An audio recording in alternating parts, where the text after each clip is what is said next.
Hello there, Pasharma this side, bringing you chess classics in which I'm covering top 15 games played by Garry Kasparov. Do take time to like, comment, share, and subscribe to my channel. If you're already subscribed, then do press the bell icon for future notifications. And if you like my work, then do consider supporting me on Patreon and PayPal. You will find the links in the description because your support is my motivation, which keeps me going. So coming back to series, we have looked at game number 6. So up to now we have looked at 10 games. So we will be looking at number 5 from the list of top 15 games played by Garry Kasparov. And the game that we'll be looking at is his game against Viswanathan Anand from Tal Memorial in 1995 in Riga in Tal's memory.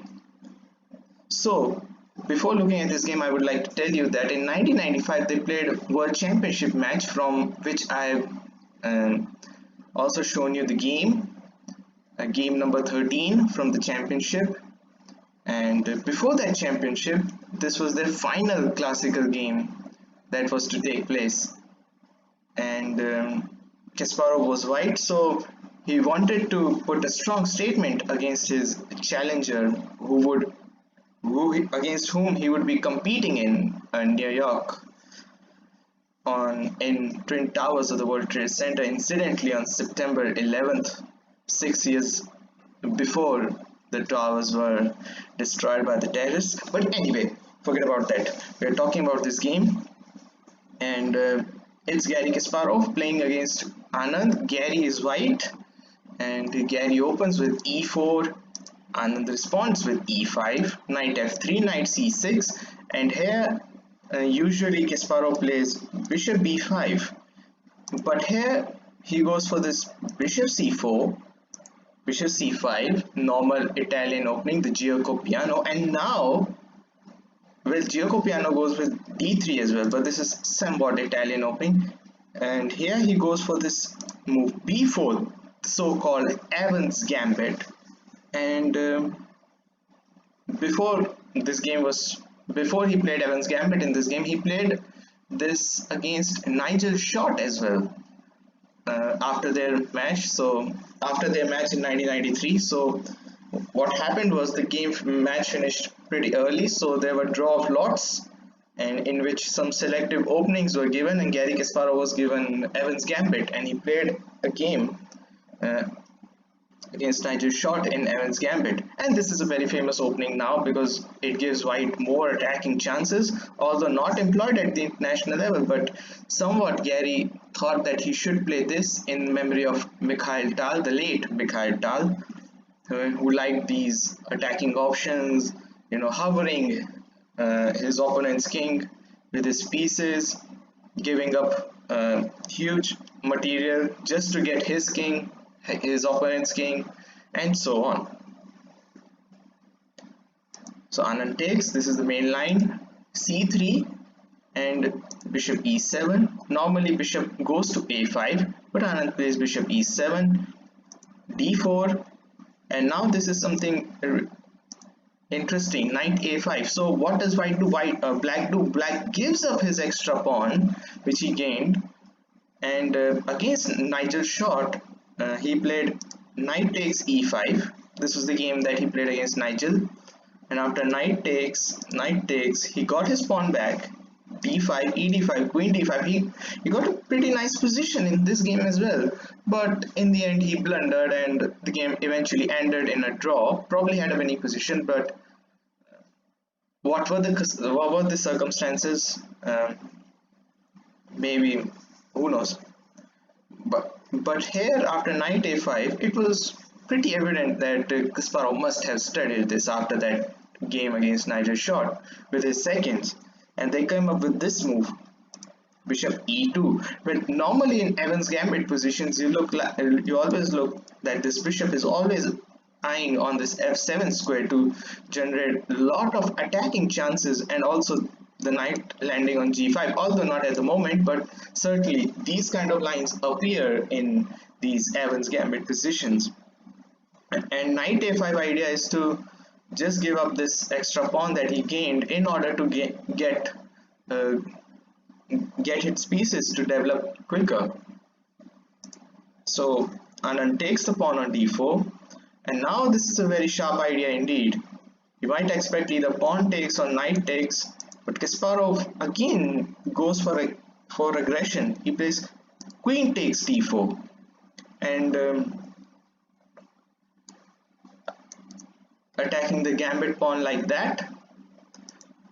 And if black wants to, he can just give that pawn, let's say d6, and black would still be fine here, because after queen takes g7 it might look like rook is dropping in the corner, but no, bishop f6 saves that rook. And after queen g3, knight e7, black might be preparing to play either bishop e6, queen d7, and then castling, and once that happens then rook g8, attacking this pawn on g2. And with these queenside pawns already pushed, white king's only safe haven would be on the king side.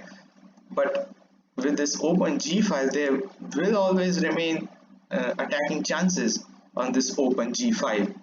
Maybe that's another possibility. Well, another try that could be done in this position is to play d5, and after e takes, knight f6 and c4.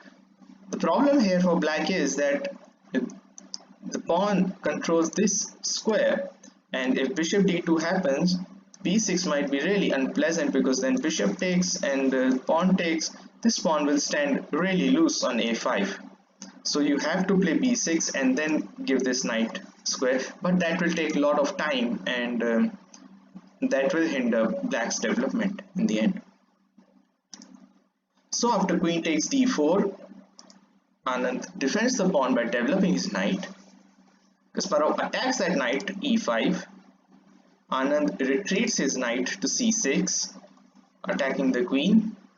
So queen goes to h4, and this is very good thing, because now placing his queen to h4, he is basically trying to play queen g3 and putting again a lot of pressure on this pawn. And not only that, it might make it impossible for black to consider castling on king side because of this added pressure on g7 square. Well, there is already pressure on this knight, so knight has to move. It moves to d5. Not a bad move up to now. So bishop is attacking the queen, so queen tucks back to g3. This was the main idea of playing queen d4 to h4. Now the pawn is attacked. Well, let's have a look at the move like castling, and it might look like a stupid move to giving up the exchange. This is a very well-known idea, threatening mate here. No piece can come to defend this checkmate. The pawn has to be pushed, and if you give the piece the exchange like this with castles, and after queen h6, it looks like black is not doing good at all, but in fact black is fine. He just needs to play b6 and bishop b7, and it's all because of this safe king that black can still hold on to this position, even being exchanged down with the extra pawn. And looking at the queen side position, these pieces also haven't come out, so as black's queen side pieces. So it will take time, but the position could be playable, exchanged down. Black might have considered this, but also looking at the continuous attack that white has, you might not consider giving up the exchange. And king f8 won't be an ideal option in this position to hinder the castling. So he plays g6. Still okay, not bad. Kasparov takes time to castle, and now if he castles, well, still position doesn't look bad at all. But after bishop h6, rook e8, if white plays c4, well, there is a tactic that black has up his sleeve, and it's knight f6. This looks like giving up your knight, but look, watch what happens. If pawn takes, then bishop takes. The bishop is attacking the rook, and rook is attacking the bishop on e2. So bishop g5 and rook takes e2, recovers the piece back, but also is a pawn up, a big pawn up. And it is all that white's development. Look at this move, knight c3. And if you try to retreat your rook, then knight d5 can be really nasty in this position, because pressure on c7 is already pressure here, and rook e8 won't be advisable. So might try to give up the exchange. And again, looking at this position, still looks really fine, because now white uh, is not a pawn down but is 2 pawns down, and 2 pawns and a minor piece for an exchange is for a rook is well worth it, almost level. Could have been a safe option to consider. So we have looked at two variations or two moves in which black would have castled and would have been much better off in the end. He goes knight b6, and now Kasparov tries to attack, and this is very good option. So he plays c4, and it's not very easy to make any again progress, because after again this is the third move in a row where he does not consider castling. But let's see. This is not the game. This is a variation. Let's see what if he castles. Well, then knight c3, and after rook e8, bishop e3. There's a big restriction on developing these pieces, and d6 also is looking very far off. And these knights, they look really cramped on sitting on b6 and c6. Whereas look at white. King is castled, the rooks are connected, bishops have come out, knights taking center squares. I think this is a desirable position for white.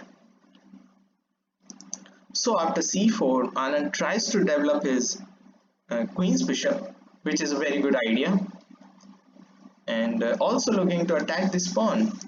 But that's not a bad idea at all. So Kasparov plays rook d1, pinning this pawn to queen, and it was a very interesting moment here, and Kasparov narrates this moment quite well. He says that the only move in this position that Anand should have considered, I should say two moves, where one is to castle, and another move that he could have considered is to play knight a4, just to restrict the development of this knight and also to take center. But this move, knight a4, is so much paradoxical in nature. You don't want to put your knight at the edge of the board, and but as the old adage goes, knights on the rim are dim. But in this case, this knight is serving a very useful function of defending knight c3. And Kasparov said after the game that he picked this knight, or I should say in an interview or in a game, he picked this knight, and he thought that he would play on a4, but he plays the knight to d7, and this was a big blunder indeed.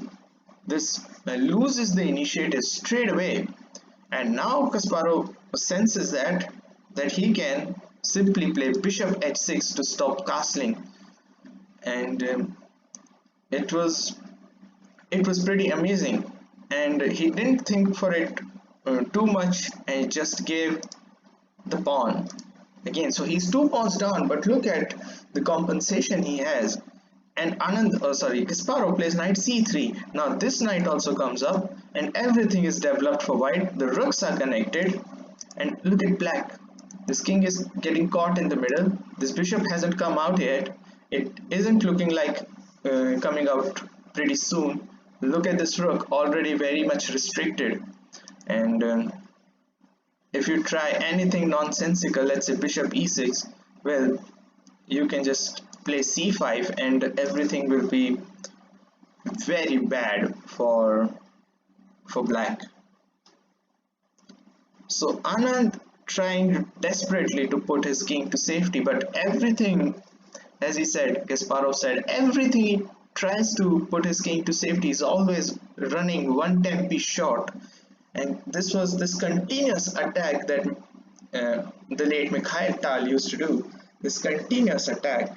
And he even said that he didn't consider to give this bishop because for this by playing bishop g7 and trying to fork utilizing the pin, because this bishop is already really strong on h6. So and also looking at the board, this bishop is doing well more of a job than this rook, so why to give it away for that? By playing this and taking this, pawn cannot take because of the pin. He didn't consider that, and it was pretty much comfortable after his move f6, Anand's move, that he was uncomfortable with this bishop sitting on h6, and he really wanted to remove this bishop by playing knight here to attack this bishop. But Kasparov just continues his raging attack by playing c5. Brilliant move. Again, the attack doesn't stop here. He keeps on attacking, he keeps putting a lot of pressure. And the best move here, in my opinion, was to play just either bishop e6 or to bishop f5 to stop this rook. Maybe that could have been better. But here Anand blunders again. He plays knight f7, and this is looking really desperate. So pawn takes, pawn captures, and if knight had captured, then bishop c4 is totally crushing. Again, controlling these squares around the king, the bishop is controlling these squares around the king, king is getting caught in the middle, really a hapless situation. And if you play bishop f5, then knight d5, just very nasty, devastating. So pawn takes is necessary, and now queen e3, defending the bishop. And if black plays knight e5, then rook a c1, and attack just doesn't take name to stop. So after queen e3, he takes the bishop. Queen takes again, he is unable to castle. So much is played here, and all because of him being unable to castle. So bishop f8, so attacking this queen. So it's very peculiar picture that these pieces are still at their starting squares, and it is not helping Anand's cause at all, because he's trying desperately to get his king to safety, but he's, as I said, already running one tempi shot every time. He's not getting it. Kasparov keeps on attacking. Queen e3 check. Well, if he had played bishop b5 check, then king f7, and king would have run to safety then. So queen e3 check still keeps his king in a very peculiar situation, because he cannot decide it at all. If you try, let's say, bishop e7, well, then bishop c4, again the black king can't castle. Or if you block it with the queen, then he can just simply play knight e4, exploiting these two weaknesses, or even queen f3, just restricting development of this bishop to keep pressuring here. And if you think that queen defends, well, simple rook e1 will be a clincher. That would be really a hopeless situation then.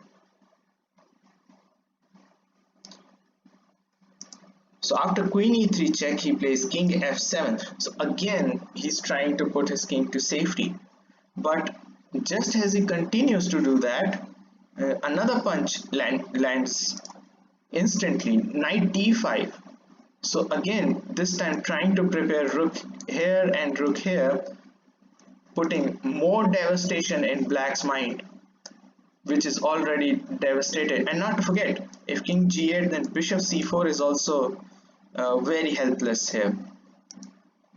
He played bishop e6, probably bishop g7 would have been better, because king f8, and then things could have been better. Not well at all, because it's already gone, but at least he would have delayed the inevitable.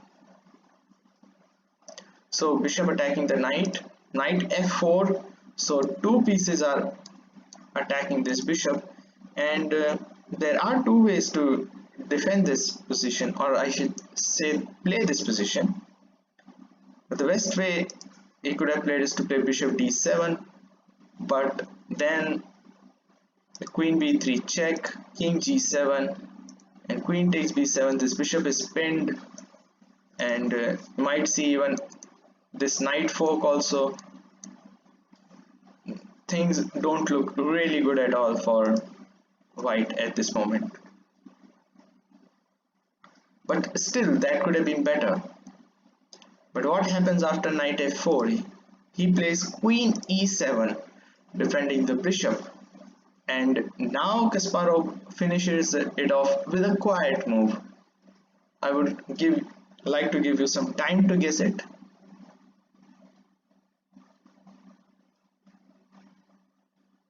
Well, if you find it, brilliant. And if you want to see it, how Kasparov finished this game off, he plays a quiet rook e1, and after which Anand resigned the game. Well, why did he resign? Well, this bishop is looking really helpless, and if he moves this bishop, then bishop c4 check is totally devastating, winning the piece anyway. And if you play bishop h6, then bishop c4 is also winning, and three pieces attacking this, and you cannot move it because the queen is behind the bishop.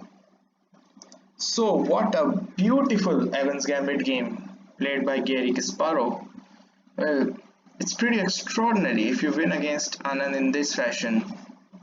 If you win against anyone in this fashion before your match, then it gives you some extra confidence before the game.